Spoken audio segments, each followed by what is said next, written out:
Good evening, everybody. Derek Me Show here, and it is time to go flush in the pocket presented by Brunswick Bowling. And tonight we got a great guest. We've got four-time PBA champion Mike Wolf. Before we get to that, I want to congratulate Kevin McCune on winning the PBA Players Championship. And the Super Slam is this weekend. So that starts tomorrow on Fox Sports 1. And how I believe that's going to go tomorrow is you're the five bowlers. You got Kevin McCune, you got Jason Belmonte, you got EJ Tackett, and you got five guys. Let me see. Let's see. I believe you got Jacob Buttriff and one other guy. And so they're going to be bowling, I believe, one game by themselves. And then it's going to be the finals on Sunday. So how it's going to go is, like, let's say, I mean, it's pretty self-explanatory that if you have five of your friends and, one bowls 300, the other bowls 299, 290, whoever has the highest score will be the number one seed. And so we're actually going to confer with Mike and see what's going to go down. And joining us right now, PBA champion Mike Wolf. Mike, how are you? I'm good. How about you? I am doing fantastic. Thank you so much for doing this. So Sure. I was just talking about the Players Championship. How is tomorrow going down? For the Super Slam? Right, for the seeding round. I don't think we even know. They're doing a seeding at 10 a.m. They're going to bowl. Each of them are going to bowl a game, and then run the lanes each match, and then the total pins is going to seed everybody for the 2 o'clock show. And then once those games are combined, then that would be the seedings for the Sunday show. So am I to understand that the show that we're going to see tomorrow on TV is a 3-game total pinfall match? You're going to see one. My understanding, you're going to see one game of that 3-game series. Oh, They're okay. going to bowl 2 games at 10 a.m. Okay. Alternating in between. I think it's the way John explained it to me. They kind of created this literally 2 days ago. We were under the impression that it was going to be Saturday was going to be the 3-game shootout like it normally is in the past, and then seed everybody for Sunday. But they threw a wrench in everything, and we're going to do something different. Okay. Well, and so the five guys are, you got, I believe Jacob Buttriff is in there. Yeah, we have Jacob Buttriff and then Kevin McCune from winning last week. Right. Belmo, obviously, Simo, and EJ. EJ. Okay. Yep. Cool. And I don't know if you can pick a winner because I mean you're repping for two of the guys. So I mean, Yeah, I'll pick a lefty and a righty. So I'll take Kevin and Jacob. there you Is go. Is that fair enough? Yeah, that's perfectly fair. So let's get started. So how did you start bowling? Well, my parents were avid bowlers. My dad bowled probably 3 or 4 nights a week. They bowled together 2 nights a week.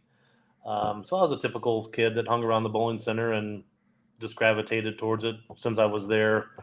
However many nights a week watching my parents bowl. Dad kind of dabbled in the pro shop stuff on the side. So I was kind of even more. And then when he would get done with league, or obviously I bowled Saturday morning leagues like all the other kids did. I just kind of gravitated from there. So was your father the one that coached you? He did a little bit. Also had a friend, Jim Pope, was kind of an early influence. You're talking back in the mid to late 80s, so short oil was about to become new. There wasn't really a lot of coaching back then. You just kind of did the textbook stuff. But Jim was pretty instrumental on learning how to play short oil. No oil outside of 5, so nobody ever played first arrow back then. You always played the track, and it was always, long oil back then was 40 feet or so. We still had urethane balls. We didn't have all the high powered balls, so it was kind of a little more technical coaching than it was what it is nowadays. Mm-hmm. Yeah. All right. So what did you accomplish as a bowler that made you say, okay? So Ricky Ward, I saw an interview with Ricky Ward, and he said that when he shot 300 at age 15, he knew that bowling and him would be a great marriage. What did you accomplish in your bowling life that made you say, look, I think I can try the tour and possibly be successful at it? Well, I had two when I was 12. Okay. So that was kind of but about that time, you're playing baseball, you're doing kid stuff, and I got to the age of baseball where I couldn't see the ball coming at me, so I was scared to death to hit it and scared to death to get hit by the ball. So, with some success when I was probably 9 or 10 in bowling, that my first 700, my first 600, all the other stuff from just being young, and then 300s when I was 12. Kind of the focus shifted definitely towards bowling because that was a little more. I was a little more adaptive to be a bowler. What was your best moment on tour? The most memorable one's the 8-pin from Japan, but that's not my most memorable one, I guess. Your first title is always memorable. Can you explain the 8-pin in Japan for? Yeah, I think it's a title match against Mika. It's probably my third or fourth frame. Mhm. I slid the 8-pin over to the 7-pin spot Oh, on a. You haven't seen it? You're the only one that hasn't seen this thing on. I'm sorry, I haven't. I am so sorry. Yeah, the friends love to kind of throw that one at me every now and again with somebody leaves a tap or scoots a pin away or something. It's always but that's probably one of the most memorable ones, but not one of the fondest. Okay. Um, what was your worst moment on tour? Yeah, I really probably didn't have a lot of worst moments or bad moments. Probably losing your exemption when they started the exempt tour in 04. Kind of a blessing in disguise, so to speak, because it forced me to learn how to bowl. Had to change things of the way I was doing them, and however many years that I've done it that way, that wasn't going to be conducive to be a every week player that make match plays, make shows, and eventually win titles.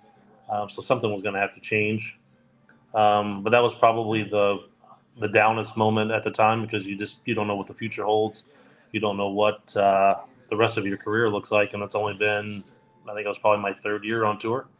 So you're kind of just getting your feet wet. You're kind of learning what tour is all about, and then they throw the exemption tour at you and gave you one season to qualify for it. If you didn't make it, then you just went to tour trials. Mhm. Fortunately, that I came through tour trials. Right. So, question 6 is basically, so I remember you made your first couple of shows, but your first show was in Tacoma when Norm shot 300, It was. and you were playing the big sweeping hook. Um, and Tried then all of a to. sudden, what's that? I tried to anyway. Yeah. And then, so why, what made you change that? Um, why was the ball reaction so bad that day? Do you remember? Um, Man, it's probably the fastest game in history because it's your first show. Sure. Um, I actually got. I think I was the wild card match Mhm. because Walter was the wild card. Mhm. So there's your first show. You get a bowl against the arguably the greatest ever. Mhm. Um, if you win that match, you get a bowl Norm. If you win that match, you get a bowl. I don't remember who else was on that show. I know Devaney won. So it was you, it was Walter Ray, it was Mike Devaney, Bob Learn, and Norm Duke. Okay, yeah. So Bob would have been on the other bracket, but yeah, it's a pretty stacked up telecast for your first show. But um, just a difference in TV, just the lights and everything else. The pattern just wasn't quite. Well, it was a lot less bowlers, a lot less traffic, so they didn't break down to what I was probably saw all week. Just lack of preparation. I mean, first time in that situation, you don't really know what to expect. I mean, there's times that you go drill 2 or 3 balls that you never used all week, and it just ends up being a different environment and just a learning experience is basically all TV ever really is. Right. So you won your first title, playing pretty much straight up the lane. How long did it take you to learn that? Was that did you figure that out before tour trials? You know, uh, what would have happened if you hadn't have made that change, do you think? I don't think it's ever been visited upon. I was on Columbia 300 staff at the time, and I'm very good friends with Chad Murphy, and he was our tour rep, not really sales guy. I don't know what he was at Columbia at the time. Mhm. I signed on with them, and then he went in the office literally 2 weeks later. Um, but once we figured out that I was going to have to go through tour trials, he asked me if I wanted to come down and get ready, practice and prepare, or if I just wanted to get better. So we chose to just get better. And I spent 2 weeks at San Antonio plant, literally practicing. I bowled 6 to 8 hours a day. Um, we stacked boxes up on the, because I always walked left and slid back to the right. So we were trying to get more to where I walked straighter and I didn't carry the ball as much. Actually, get it to where it swung like a pendulum, which is what Jowdy always taught, and kind of textbook stuff. So we literally stacked case boxes down the left side of the approach, so I wouldn't walk into them. Just all in all, every kind of drill that you could possibly, because Chad was Team USA member, so he's been through all the rings of the drills and everything else. So we literally just tore it apart and tried to piece it back together one at a time to see what stuck and what was going to work. Um, the biggest thing he did, he made me push it away and just let it fall 100 times before I could throw a shot. And the very first time that I did it, as soon as I pushed it out, I went to grab it. My hand just clenched on it. And he goes, "Go change your thumb pitch to a quarter forward," which was unheard of at the time. This is 2003, 2000, early 2004 probably. Um, and I put a quarter right in my thumb and quarter forward in my thumb and literally locked my hand in the ball. So I had to relax to literally let go of it. Um, and I bowled like that for the next. I think we probably figured that out on day 3, maybe 4, and I bowled like that. I practiced for the next week, literally doing that, and that's literally how it all came apart. So, and I've never seen you hook it basically since then. I mean, I would see you almost kinda play straight up 10 ever since you made that change. So, was that now are you considered I know you don't bowl on tour anymore, but now when you bowl, do you pretty much play that line or do you hook it? How do you bowl now today? No, I can hook it, not as much as I used to, but I can still hook it more than what I did back then. At the time, Kegel was doing the lanes, so our qualifying squads were dictated by you played to the right for a little while until the pattern lengthened out to where it was actually carried down some in the middle, and then you could migrate left, and then you could hook it. But you had to throw it straight for at least a couple games, Mhm. or Pete and those guys would just bury you, and you could never make up the ground. Um, and Jason Couch always said it too. Every year you go on tour, you get 2 or 3 boards straighter, just because that's what the patterns are forcing you to do. Mhm. So getting into throwing it straighter was just more conducive. And then we got the new lane machine in I think '05 or '06, which we could kind of hook it again. I think my Buffalo title, I was hooking it more on that show. Mhm. But that's always just conducive to whatever's on the lane. I mean, I think Buffalo was 41, 42 feet, so it was just Right, longer. yep, yep. Um, The Medford show, I'm sorry, but the Medford show, they were no, so go tight. That's the only place I could play. I couldn't get it to hook. It was shark and 43 feet back then. right, yep. Yeah, they were just so slick. Um, and I never really bowled good in Medford until that week, but it was match play from the beginning. Mhm. That's just how slick they were. That Norman I think is only playing 15 to 7 or 8 or so, and he's throwing as slow as he can. I think on that show. I definitely remember that, yeah, and I mean, you basically played him straight up the lane and you killed him that week. Yeah, it was. It was that's probably one of my more proud. Nobody ever looks at who you bowl to get to where you got on the show. But that was the first year of the exempt tour. We bowled match play from the beginning, so we bowled best of 7. Um, and I have my sponsor put a mural together of all my matches and all the everything about that week. I remember I bowled Ryan Schaefer the first round, Mhm. I bowled Parker, Steel Smith, and then Leto Mhm. to get to the show. Then I Mhm. bowled Parker. Then I bowled Walter. Then I bowled Duke. That's a pretty good first show, or for pretty good That's a first title. great first title. Yeah, absolutely. I mean, Yeah. and you're definitely a talented player.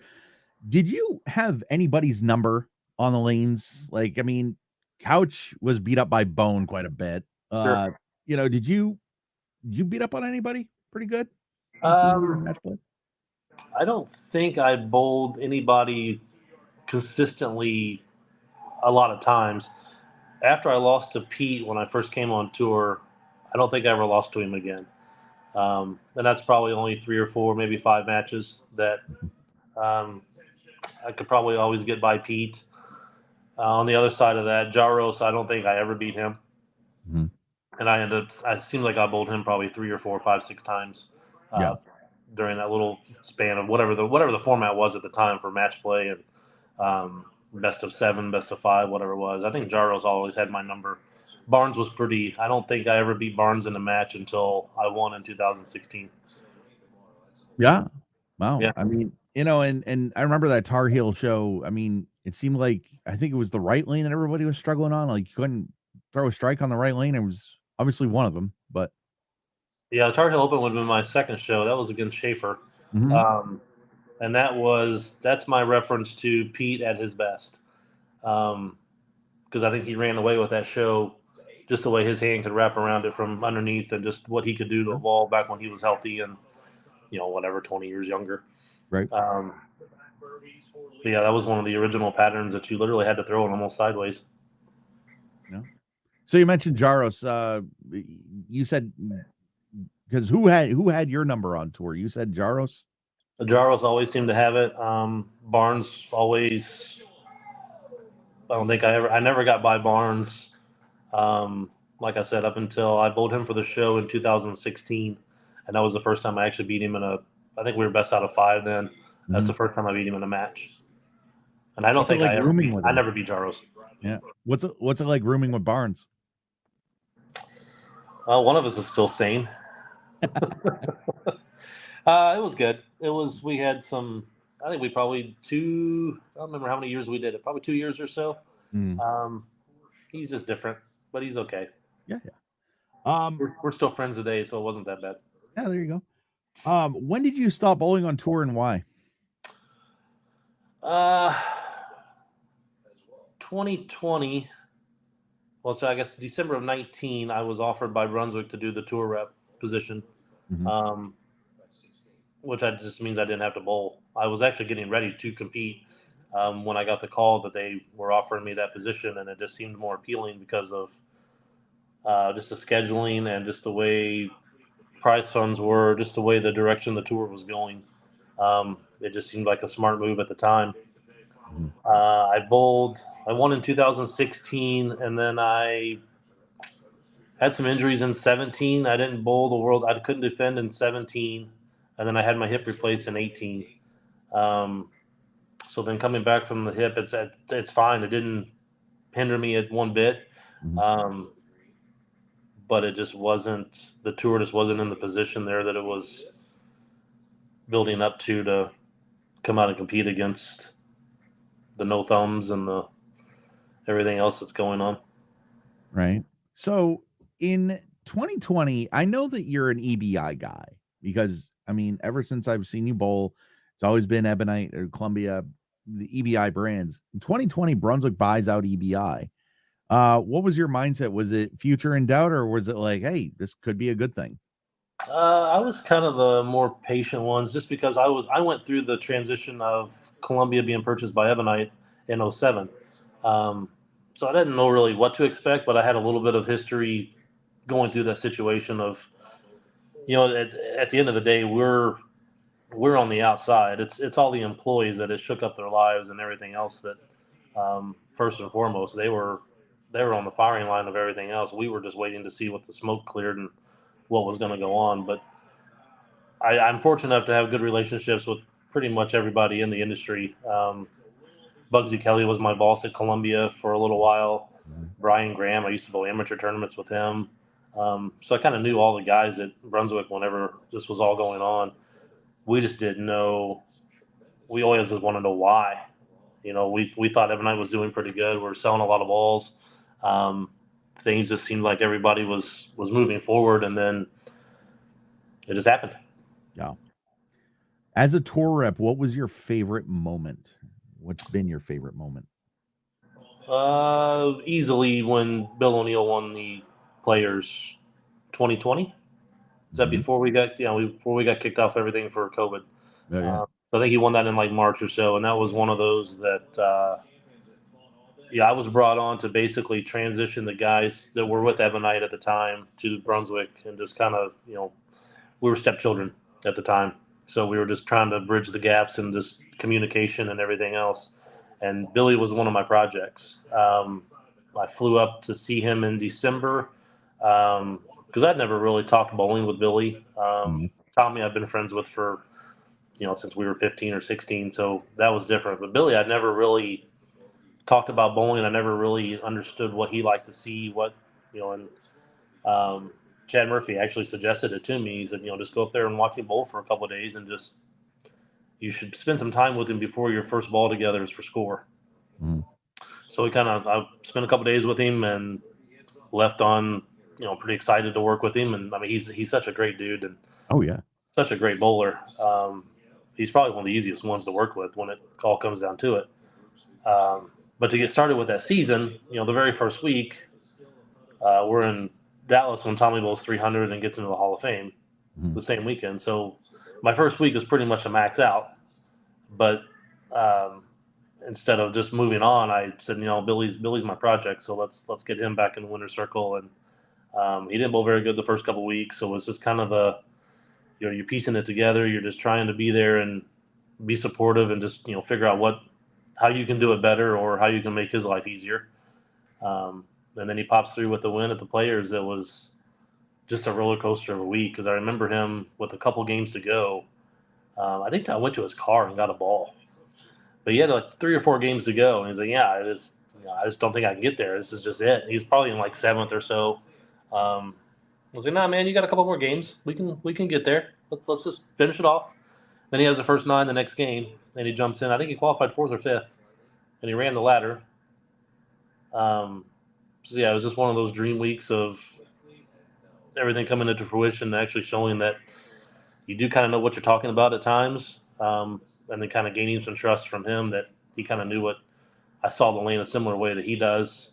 Um, I know a little bit more about the balls than probably most of these guys do because I've always been in the pro shop side and I've always been the ball guy. But that was just probably one of those perfect weeks that it all fell into place. So you actually, I'm as you're talking, I'm thinking about this. You actually, he's bowling, and you go to his car and get a ball.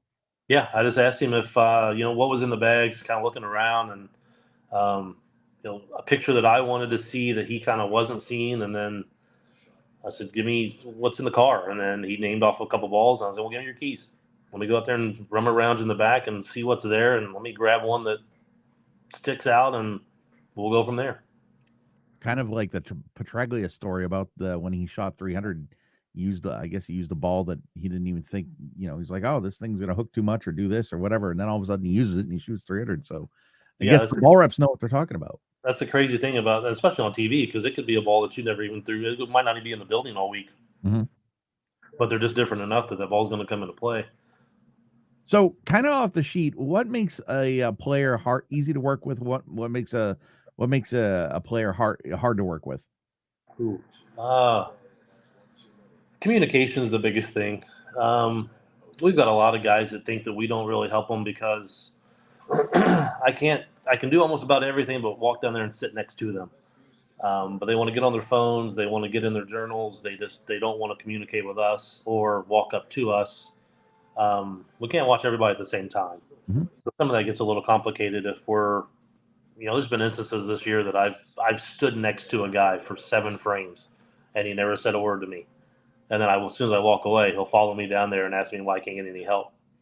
Um, it's just stupid stuff like that that just makes it complicated. That if they're not seeing the picture or they don't have, if we run through the balls, hey, do you have this ball? No. Do you have this ball? No.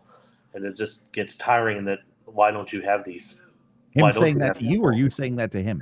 I'm saying that to them. Okay. Just because it's everybody likes different things and they like different balls, but there's been 7 or 8 of our balls that have looked good every single week, and it's not like the patterns really change all that much each week. So when you got 5 or 6 balls that just stand out every week, it shouldn't be that hard to really get lined in and know when to go to them. But communication is the biggest hurdle, I guess, to get through because everybody's personality is different, and Sure. I'm not really a outgoing. I mean, I can talk to you if you want to start a conversation, but I'm not going to walk up and start the conversation. Right. Gotcha. What was as a ball rep? What was your worst moment?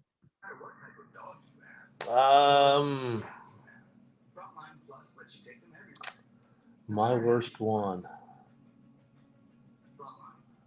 I think probably kicking us out at COVID. We were in Vegas for the World Series, and all the match play had been set. I think the shows have been the Grand Championship. The final show has been set, but the match play they wouldn't let them finish. So they were coming down later that summer or whenever things were going to open back up to where. But I didn't get to work those, so we were basically kicked out of Vegas because of COVID, and then everything up in the air until they found a bowling center that would be open enough to finish off the World Series. And then in 2021, because we were still Brunswick being in Michigan and owned by an equity group, so there wasn't really they couldn't open up yet either. I actually went back to my player contract rather than my tour rep contract. So that was kind of a chaotic time of not much fun. Mm-hmm. Yeah, but I don't really have one of a player that's just been.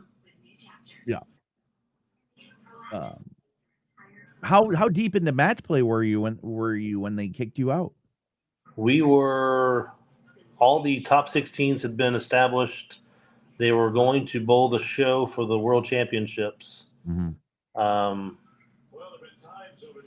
Because that show was scheduled for the Sunday before match play was going to start. So we basically got kicked out right before match play. We did all the qualifying and then basically got kicked out on Sunday afternoon. Crazy. Yeah, as a player, what was your favorite tour stop? My favorite one, we only did it once, but Erie was always a good one. The year that I was there, it was just absolutely chaotic. The radio station down on the end pair, the place was packed, welcoming billboards on every restaurant, everywhere down the street. They actually showed that they wanted you there. Medford was always a good one. What's anywhere I won at was a good one. Oh, there you go. Right. What's a tour stop you wish they never went to? It's got to be Long Island or somewhere up in there. That's. I don't think I really have any. I don't think we had any. Never really any bad experiences or just bad places. It's been a long time. It's been 20-something years. It's hard to remember all of them. So do you remember where did the PBA never go that you wish they had?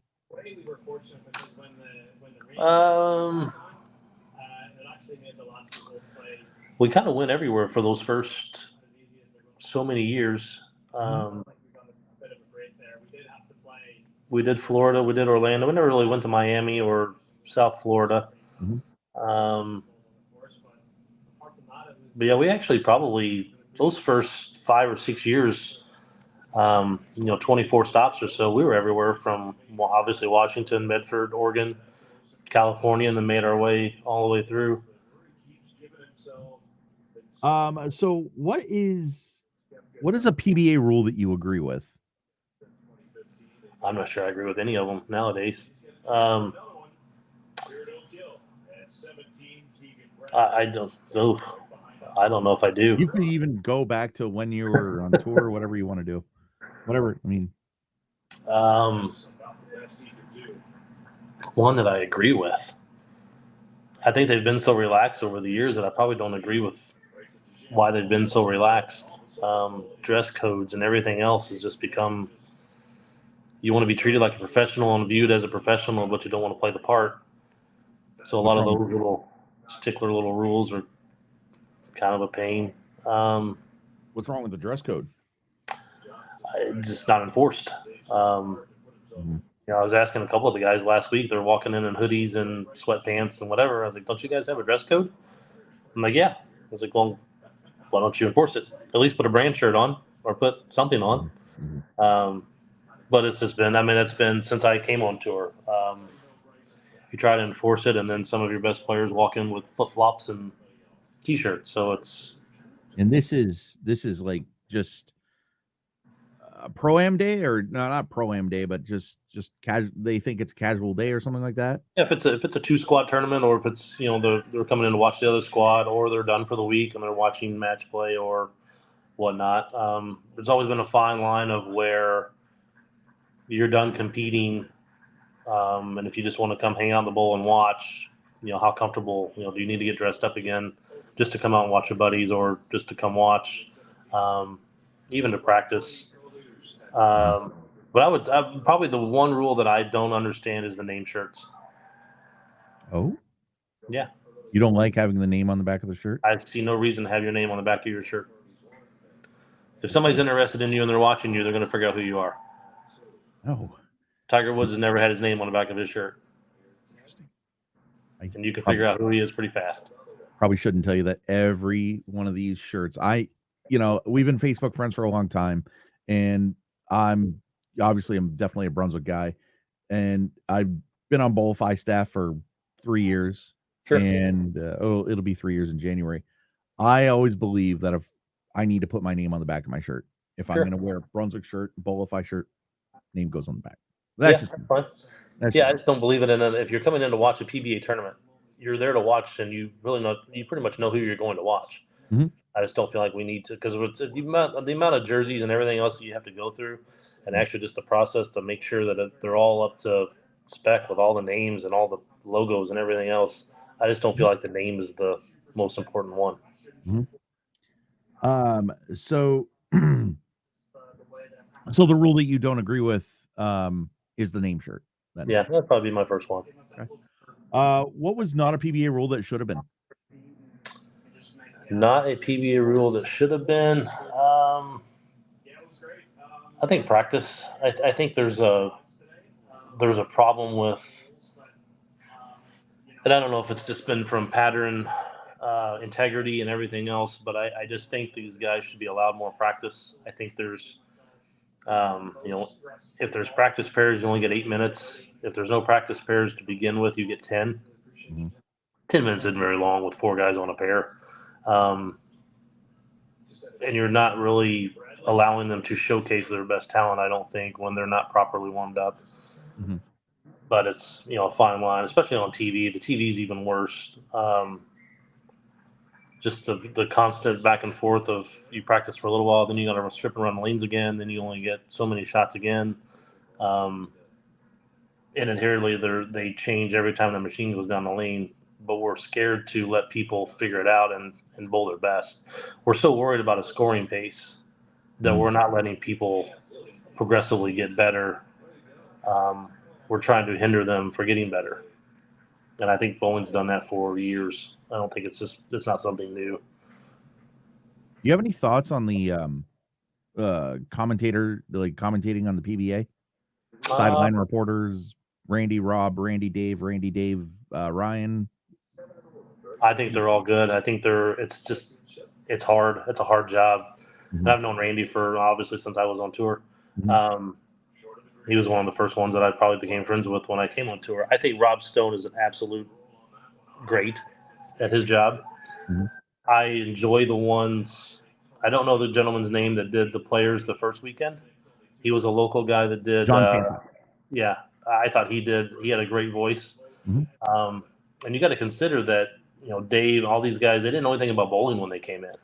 Mm-hmm. Dave Ryan and Rob Stone and last week, they didn't know nothing about bowling.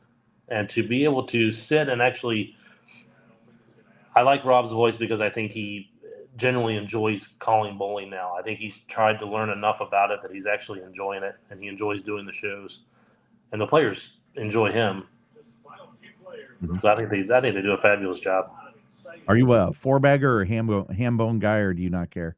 I really don't care, but I think I think that's part of the appeal is that he can enjoy it enough to assign his own lingo to it to make it appealing to someone like him that Mhm. doesn't understand the 50-year lingo of bowling. That's the traditionalists, they weren't in favor of it, but it's my mom doesn't like two-handed bowling, but things change. Sure. So, do you have any bowling superstitions? Like, did you have any as a player, and do you have any as a rep? Like, would you ever be the type to tell Bill O'Neill, "Hey, don't do this for this reason; it'll drive me nuts," or anything like that? Yeah, I don't really have any as a rep. When I was bowling, it was always the same thing. If I was using a rosin bag or something, I'd tap it the same amount of times each frame, or I would walk up to the lane the same way. I would go around the settee area, or just go up to it. I'd go to the ball return the same way every time if I was striking, or um, yeah, I would do very has habit forming certain things, whatever it was that day. If there was the same song in my head that I bowled good in, that song would be in there for the eternity. Mhm. But mostly just if you walk through the settee area and you cut through to go to the left lane, I would either walk all the way around it or whatever way I struck, I would try to do that at the same time every time. Sure.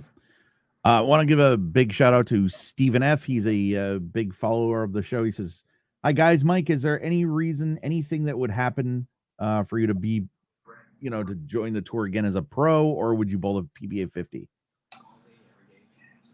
I don't think so. Not really looking forward to the PBA 50 just because there's just no. Those are the same guys I couldn't beat when I came out on tour by the Mhm. time that I turned 50. So do I want to go compete against them again for less money? Mhm. That just doesn't seem very appealing. Hopefully it gets better in the next few years, but that one's never really been on my mind. Um, and now that I'm 46 and these kids are 25, Mhm. and how much more do I have to practice and what do I have to do differently to beat Simo? I mean, Right. that's the crazy thing. EJ and these guys all on the show tomorrow. Um, how much more practicing, and yeah, I just don't know. I don't feel like the fields are getting stronger, Mhm. but to be in a top 10 or top 15 to where makes it worthwhile, then that's just a different level. Mhm. Did you see EJ's season coming, like, before the season even started? Like, I always think that if Belmo's bowling, he's gonna be the player of the year because it seems like he wins 4 titles every season he bowls. And Sure. then to see EJ just come out the way he came out, did you ever foresee that? I mean, I know he's great, but what are your thoughts on that? I don't think you ever really foresee it just because, but you don't, it's not, it's not surprising. Okay. Knowing how talented EJ is, Simo, and even, the list goes on and on. Any given year, they're all due. It's just not going to surprise you because, I mean, EJ's already been player of the year. Um, so we just kind of wonder, you just wonder how long people stay mentally into it. Because he could very easily just win 2 or 3 times and be content. But Mhm. then to drive and that was the thing about Belmo for all those years that he start to finish, he was invested every single week, every single tournament. Mhm. And I think EJ's just invested himself more this year, which probably shouldn't have really surprised anybody. Mhm. Yeah. So I don't know how many bowling podcasts you've seen. I've seen a lot of them where they go 10 frames. And, when I first started this podcast, actually people told me a long time ago that I should start a bowling podcast. And I'm like, yeah, I don't know if I'm gonna be any good. I don't know if it's gonna Sure. be, because of my radio background and I run my country station or whatever. So when I came up with a name, it was almost gonna be 10 in the pit, but then I came up with flush in the pocket. So the last segment I wanted to do was 12 strikes, perfect game. When was the last time you bowled 300? Uh, I'm not really sure. I haven't. I've only bowled twice, 2 or 3 times this year, I think, because the tour started in January, so I haven't even been home for league other than maybe 2 weeks. Sure. But it's probably late last year sometime. And when you bowl 300, it can be aggravating. It's got to be. I mean, not every. I mean, you're going to get some breaks, but anyway, my point is, you're going to bowl 300 right now, and you just need your voice. So let's go flush in the pocket. What was your favorite toy as a child? I was a Hot Wheels radio control kind of little car guy. It's probably mostly Hot Wheels. Yeah. Favorite food? Pizza. Okay. So how do you take your pizza? Let me before you answer.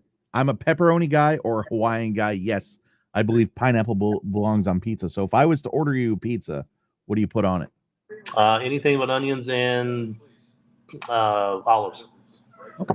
I can do anything. And my wife loves olives and onions. So we have a little argument every now and again whenever it's time to order the pizza. But I can do anything but those three things.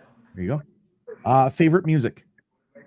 Probably a country guy, but I can do it all. I can do hip hop. I can do rock. My kids are falling in love with One Republic, so Yep. I can do just about anything. Check out my station, b105radio.com. I mean, nobody plays more country, 56 minutes of music every single hour. Yeah. Can I do it on iHeart, I guess? No. I'll Facebook you the link right now. It's on, if you download the Live 365 app, Okay. you can catch it. Or if you just go right onto the website. Yeah, shameless plug there. How did you meet your wife? My ex-brother-in-law was in a band and they were doing a cancer benefit. And she was friends with my sister and some other girls at the beauty shop where my sister worked, and they pieced this big cancer benefit together and they introduced me to her there. Favorite hangout?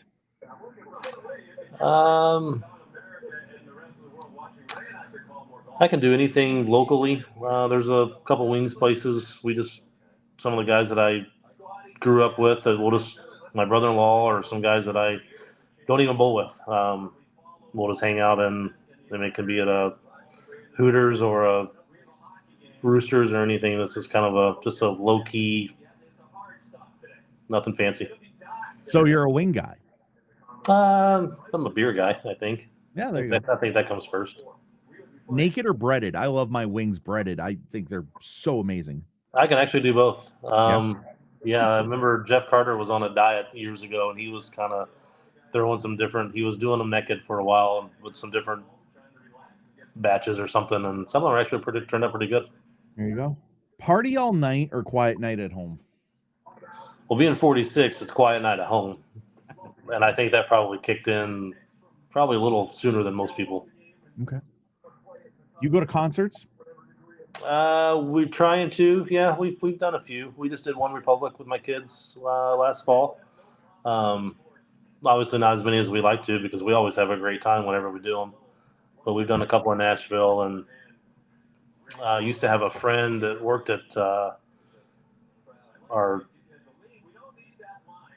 arena in Louisville, so she would always have the hookup on tickets. So we actually went to quite a few back then, but she's since retired. But yeah, we're still trying to catch a few. My girlfriend and I are going to see Lee Brice and Cole Swindell next Sunday night. Oh, no kidding. Yeah. Favorite time of day? Probably when the sun goes down. Really? 6:30, 7 o'clock or so. Yeah, it used to be my favorite time to play golf with my buddies at the store. We would go out at about 5 o'clock when they got off work. So at about 7:30 or 8 o'clock, when it started to cool down, it seemed like the perfect time to be out. Yeah. So Brunswick Twist. I'm not sure what that is. It's our bowling ball. Oh yeah, It's our entry-level reactive bowling ball. Okay, so if you could have dinner with 3 people living or dead, living or past, who would they be?